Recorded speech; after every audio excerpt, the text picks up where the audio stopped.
السلام عليكم، عاملين ايه؟ يا رب تكونوا بخير. كل سنة وحضراتكم بألف خير وصحة يا رب. النهاردة ان شاء الله هنعمل مع بعض حاجة حلوة قوي ومتوفرة دلوقتي. هنعمل مع بعض احلى مربى مشمش. ان شاء الله يا رب تعجبكم وتنال رضا حضراتكم وتجربوها، وان شاء الله تطلع كويسة زي ما حضراتكم شايفين كده بالطريقة دي.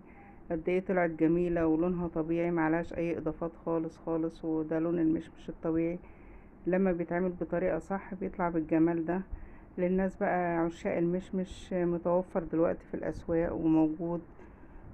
زي ما حضراتكم شايفين كده قد ايه بيطلع جميل. يعني النهاردة مقدارنا حلو قوي ومظبوط. مشمش وسكر بس، هي كل دي مقادير المربى. مشمش وسكر، وطبعا بنسويها على النار زي ما حضراتكم هتشوفوا، وان شاء الله تعجبكم وتنال رضا حضراتكم. دول عبارة عن 2 كيلو مشمش. 2 كيلو مشمش طبعا بنغسله كويس قوي وبننضفه، وبنجيب المشمش اول ما بيطلع كده اللي هو الصغير ده. بيبقى حلو قوي ومش بيبقى في قلبه حاجات زي الخيوط كده، حتى لما الكبيرة قوي دي مش بتبقى كويسة. بنجيبه بقى بالطريقة دي كده. المشمش بيبقى يعني حجمه صغير كده، بيبقى قد ايه جميل. دول 2 كيلو مشمش. طبعا بنجيبه نغسله كويس، وننضفه كذا مرة ونغسله وبنفصصه كده وبنشيل النوايا منه. ودول 2 كيلو مشمش بنجيبهم زي ما حضراتكم شايفين كده. كل كيلو مربى بياخد، كل كيلو فاكهة بياخد نص كيلو سكر. ده المقدار مظبوط قوي قوي، بيطلع سكر حلو. طبعا المشمش فيه مزازة، النص كيلو سكر على الكيلو المشمش مش بيبقى كتير ولا حاجة. هيبقى بالطريقة دي. بس هي كل دي طريقة المربى.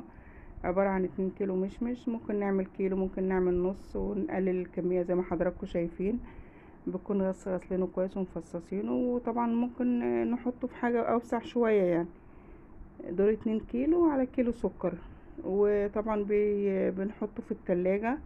ما ينفعش المربى تتعمل زي ما هي كده وتدخل التلاجة. احنا بنحطه في التلاجة مش أقل من 5 ساعات، أو لو نحطه من بالليل للصبح مش بيجراله حاجة.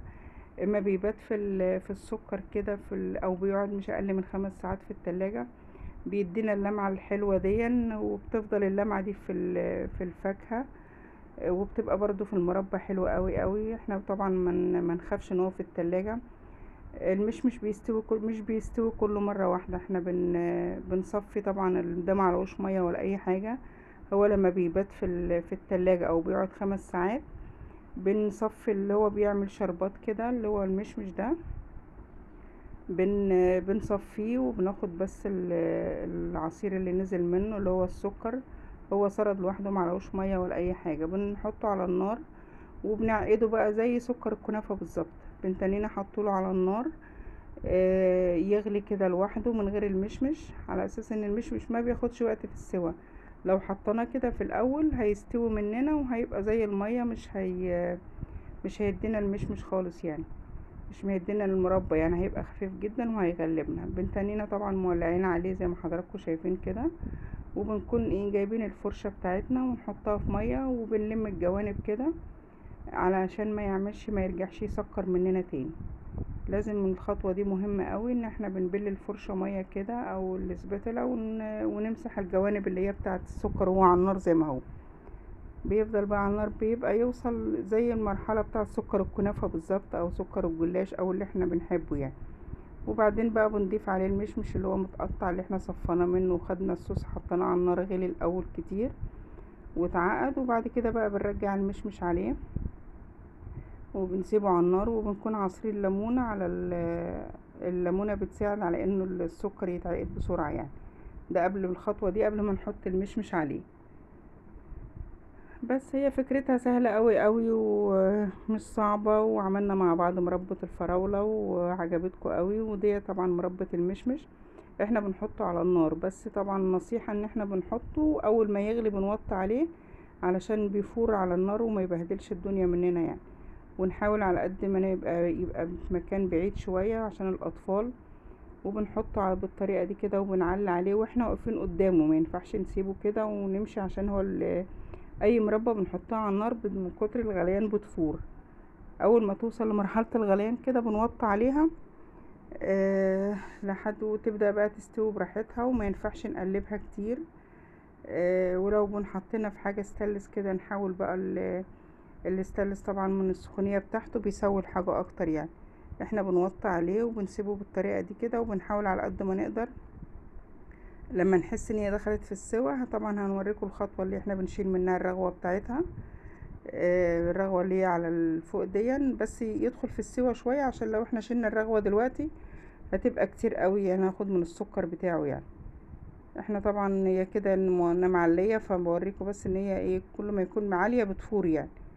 كده هي دخلت في مرحلة السوائيا، وبدأنا نوطي عليها او نسيبها براحتها، وبنلم بقى طبعا الرغوة اللي بتبقى على الوش من المشمش علشان لما نعبيه في البرطمانات ما تبقاش باينة حاجات بيضة يعني في النص وكده. قد ايه هي سهلة قوي قوي، وما فيهاش اي افتكاسات ولا حاجة. هي عبارة عن الفاكهة الموجودة اللي هو المشمش، هي في السوق دلوقتي وحلوة قوي، اول ما بيطلع بيبقى حلو يعني.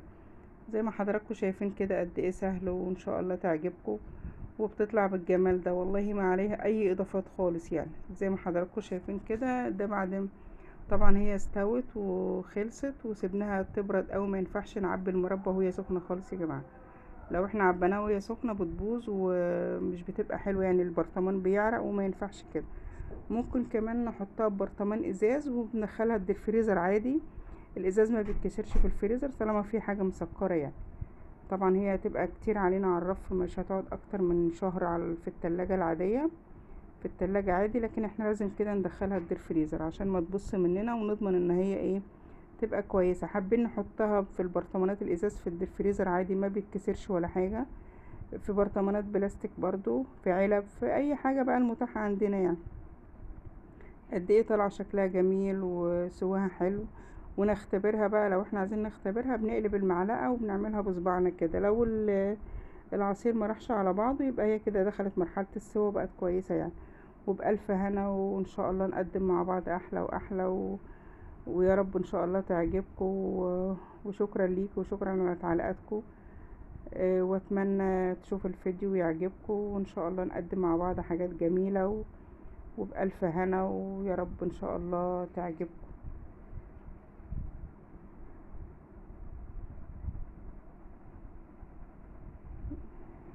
ان شاء الله كده زي ما حضراتكم شايفين قد ايه برضو بتدي كمية. ومهما نعملها برضو بتكون ارخص ما نشتريها من بره كده، ضامنين نظافتها وضامنين ان احنا عاملينها بايدينا، وما فيهاش صعوبة قوي قوي يعني ولا اي حاجة يعني. زي ما حضراتكم شايفين كده، والناس بقى اللي بتحب المشمش وعشاق المشمش هيحبوها قوي مربى.